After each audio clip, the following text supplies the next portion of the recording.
what a 0 does to an academic average in a class. And also, with our elementary report card, and now we're moving to the secondary level, ensuring that we take behavioral things out of the calculation of grade. That a teacher is not grading behavior, but grading the academic mastery of the content. So we're looking at grading practices because we have students who could master the EOG, master the EOC, but fail the class. But it's because teachers had behavioral things in the calculation of the mastery of the content. So looking at grading practices across the system, and then also holding people accountable to higher standards such as athletics, having a higher GPA requirement.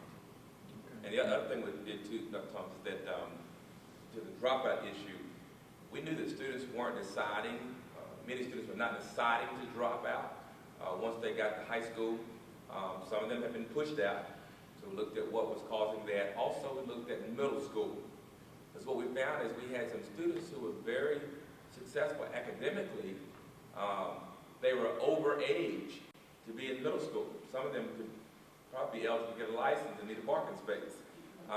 So we took a look at all of our over-age middle school students, those students who should be in high school, but because they were retained 1 or 2 times in elementary school, retained again somewhere else along the way, they're now over age. So they're way behind their peers, but we look at their reading scores, look at the Likert scale for their reading scores, exercise scores, and then we established what's called a boosters program, over-age middle school program.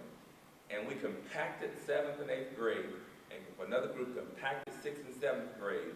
So those 6th graders did 6th and 7th grade all in 1 year. Those 7th graders did 7th and 8th grade all in 1 year.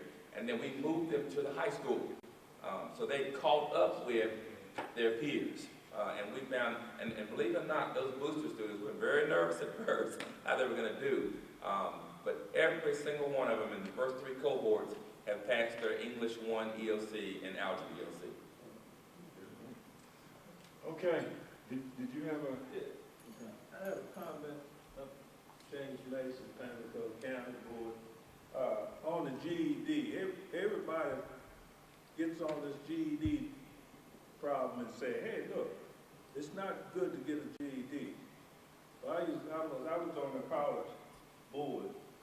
A GED, if you just get a GED, walk out of that college, you can't even get in the military.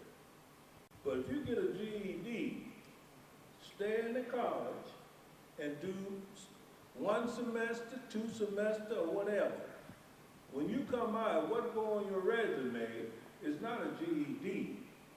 What go on your resume is 1 semester of college. That's how it works. So if you got somebody like that, you're having problems, we got one right now, just got his GED, got him rolled back in school, and we're going to get him into college pretty soon because he's a smart kid. But that's what you got to do, is to make sure he get his GED, stay in college, and I suggest you do a year. But once the GED gone, wiped out. Well, let's give our panel a hand. And I certainly learned a lot, and I hope you did. And I also felt like there was good engagement once we kind of got started in some of the questions and information shared, which is really valuable. So at this time we we'll break and we'll transition, have about a 5-7 minute break, and we're going to transition right into our next segment, our closing segment, which is connecting the dots institutionally, equity, disparities, and disproportionality.